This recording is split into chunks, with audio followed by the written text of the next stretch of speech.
You know, we are in a great reset era. Films have been coming out that have no political ideology attached to them. Game devs are standing up and saying, we reject DEI, we just want to make good games. It feels like the world is healing.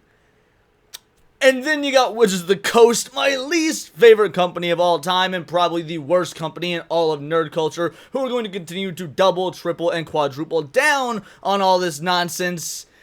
And now they've done the unthinkable. So welcome back to Words of Paradise. I'm your host, Son Idol. And yeah, if you hadn't heard, we got this right here. Exclusive breaking. Corinne Bush hired by Wizards of the Coast Skeleton Key Studios. This coming from my boy Smash JT. Smash, thank you so much. So yeah, for those of you that were so excited and really hoping that Larian Studios was going to give you Baldur's Gate 4 sometime in the next decade, yeah, it doesn't seem like that's gonna be the case. So we're gonna get into this article. Before we do, hit that subscribe button. I'm a nerdy news channel. I bring you nerdy news nearly every day. And I can't wait to talk about this because Corinne Bush is the individual that ruined BioWare. Like obviously multiple people, bad decisions, money men not knowing what the actual public zeitgeist is like, DEI being infested, all of that is serving to ruin BioWare.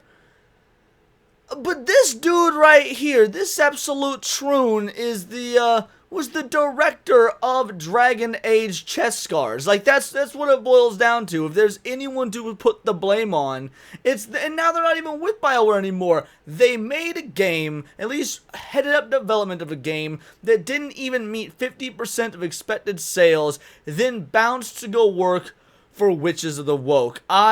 You can't make this up. It's honestly almost too good to be true. Because frankly, I don't want to see Wizards recover. I've waited for far too many years and begged and pleaded. For those of you that know, I mean, I was predominantly a Magic the Gathering and Dungeons and Dragons channel. That was my bread and butter. Now, your boy loves movies, loves video games, loves comic books. Like, I'm a nerd through and through, but my bread and butter was Magic the Gathering and Dungeons and Dragons. And the idea that it's been this long and we're seeing the way that game devs and companies are moving the direction they're headed, openly attacking DEI, and for wotc to just say, no, instead, let's hire the troon that ruined BioWare, is kind of that, like, peak 2018, 2019 energy that they just can't let go of. And a move that will no doubt raise eyebrows throughout the entire gaming community. I've been tipped off by an insider at Wizards of the Coast has quietly hired Corinne Bush, the failed director of Dragon Age the Veilguard, to work on the newly formed studio, Skeleton Key. So yes, for those of you that were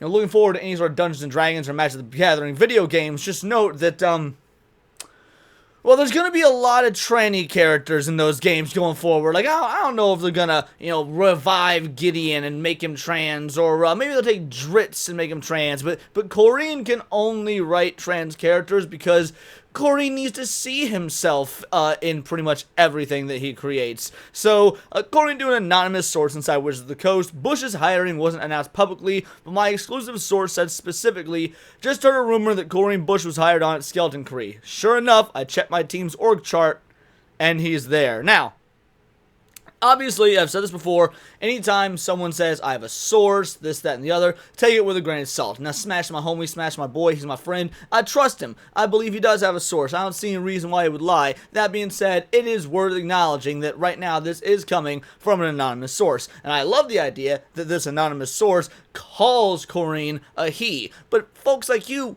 maybe if you spoken up prior to all this nonsense going down, Witches of the Woke wouldn't be in the position it's in now, and maybe we'd have, I don't know, Dungeons and Dragons books that are actually good, modules that don't have a bunch of this DEI fluff, Magic the Gathering cards that, didn't get banned for whatever optical reasons they got banned for because the community was up in arms over nothing because you guys let a bunch of slack-jawed leftist losers into your communities because you refused to gatekeep. But, at least you're calling Corinne a he. I'm not pleased about this turn of events. So Corinne Bush was instead quietly discovered by my source via the company's internal team's org that after rumors began swirling, nothing official has been posted publicly by Corinne Bush, wotc, or Skeleton Key Studios as of the time of this publication. Now, Smash was the first one to break this story. This story actually has been ran several times by other outlets since then, so this isn't just like a one-off sort of thing. We're seeing corroboration at this point. I just wanted to use Smash as the source because, again, he's my homie. Who exactly is Corinne Bush? For those unfamiliar, a biological man who identifies as a transgender. In other words, a mentally ill individual who can't make video games unless they see themselves in them, was one of the key figures behind Dragon Age: Veilguard, the failure of a game that was heavily criticized for pushing extreme gender ideology and woke politics at the expense of any kind of quality or storytelling or gameplay. Also, the art style just fucking sucked. Like, let's not forget that. But I'm more interested in this portion right here. Why is Wizards of the Coast hiding this? Why indeed? Let me tell you why. As a longtime fan of wotc, who is now their chief biggest hater. Like, if wotc was the Titanic, I would gather the 7 Dragon Balls and wish to be the iceberg. That is how I want to handle Wizards of the Coast. Bush is hiring a Skeleton Key. And of course, again, the reason why they're hiding it, because they are so entrenched in their political ideologies. They're so all in on DEI, ESG, wokeness, anti-racism, it's not enough to be an ally, you have to actively fight it. We need to make sure that all of our Dungeons and Dragons modules and all of our games are inclusive for everybody, even though they were never exclusive to begin with, because D&D is an imagination, and everybody got imagination, except the people writing for D&D these days. But the point is, why are they doing it? Because they see the tides changing, they know the tides are turning, and frankly, even though they actually do hold to these ideals, even though they 100% staunchly believe in all this leftist, Marxist crap, they also know that publicly talking about it is very much losing favor. So, yeah, they're going to continue to push this stuff, but they're going to do it behind closed doors. And, hey, wokeness might be gone, DEI might be gone, but we still got Bridge coming, baby. Bush's hiring Skeleton Key seems to have deliberately kept under wraps, most likely to avoid backlash from the gaming community, hoping any memory of him would just fade into the abyss. And Wizards of the Coast is no stranger to controversy, as his mishandling of Dungeons and Dragons and Magic the Gathering over the past few years has already put them in hot water with longtime fans of the series. It has, but here's the thing, here's the problem, here's the dealio. This is why wotc can get away with this. Fans are so addicted to Magic the Gathering. Magic the Gathering makes so much money that get woke, go broke doesn't apply to them. They're one of the few times the get woke, go broke doesn't apply, because it's like crack cocaine to these fiends. Now, your boy doesn't buy a sealed product. I just buy secondhand from the local card shop, or just straight off from my buddies or whatnot. That being said, the people that go to the draft events and buy the boosters and the commander decks and the boxes is like drugs. So yeah, it doesn't matter how woke and frankly crap the game gets, it's still getting funding. It literally made, I believe it's their first IP to cross like a value of $1 billion or something like that, Magic the Gathering was. So yeah, why worry about going woke when people don't have the self-control to make them go broke? Now with Bush on board, it looks like they're doubling down with the same identity-driven political approach that's rejected time and time again by gamers. Nepotism in the gaming is a major issue, with DEI being under the microscope of so many games, it's taken its life of its own. Upon further research, Skeleton Key is led by former BioWare Austin boss Christian Daly, who first described his first project as AAA title focused on immersive gameplay, unique storytelling. I can't help but connect the obvious dots behind the scenes here. This dude used to work with Corrine because, you know, they're both from BioWare, and, oh wait, no.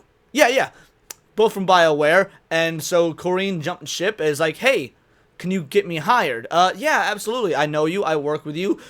We, can destroy another new studio together. The studio's direction could be in serious jeopardy with Bush involved. To be fair, it's probably in serious jeopardy with homie here, this Christian Daly guy involved. BioWare's, it's not just Dragon Age Veilguard that's got BioWare failing. It's a long slew and streak of poor management decisions, poor game decisions. Like, yeah, it's, if this dude is a former, employee for BioWare, former BioWare boss, then there's a reason he jumped ship, because the ship was sinking.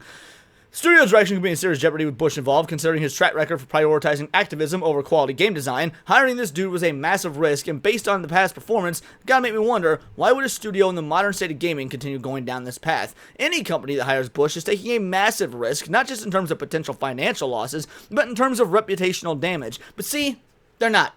This is where Smash is incorrect. Wizards of the Coast has no more reputation to lose. They are already bottom of the barrel with real fans and real gamers.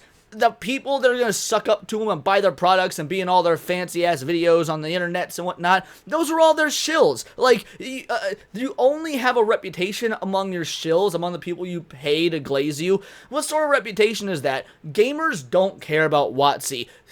Skeleton Key is not going to be a successful studio. It's not going to have the talent behind it to be a successful studio. It's not going to be able to put out good games. It's either going to be ideologically driven, fueled. I mean, I'm only covering this because it's fun to dunk on WotC. It's honestly your boy's favorite pastime. But really, we're just in to see another long-term failure. And when you've got individuals like Saber Interactive who are like, know what? No, we're just making games. We don't care about your identity politics. We don't care about your presidents and your senators. We just want to make a good Space Marine game, and if, you know, supposedly they're working on a Knights of the Old Republic remake.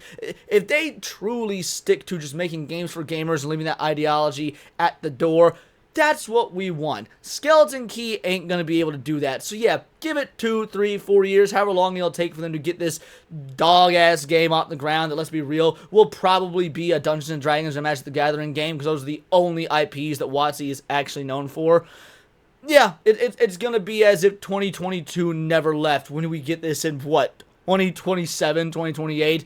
It's going to be a good time. But those are just my opinions. Let me know yours in the comments down below, or let me know on X, where you can find me at Bolt the Word. And please do subscribe. I'm a nerdy news channel. I cover nerdy news nearly every day. Not just in video format, but on various live streams on my channel and across a multitude of others. But also not just about gaming, anime, movies, music, Magic the Gathering, you name it. Check me out on Instagram at wordsofparadise_Leon. And become a member for $4.99 a month. You can join the Discord, choose the articles I go over on a day-to-day basis, choose the videos I react to on my Friday night live streams, and of course, get involved with over 150 other vital idols. We are a bright, beautiful, glowing, vibrant community that I cannot wait to grow even further, because we do care about diversity. But only one kind of diversity of thought. If that's interesting to you, join the Discord, hit subscribe, and until next time, it is all here in the Nerdosphere. This has been Words of Paradise.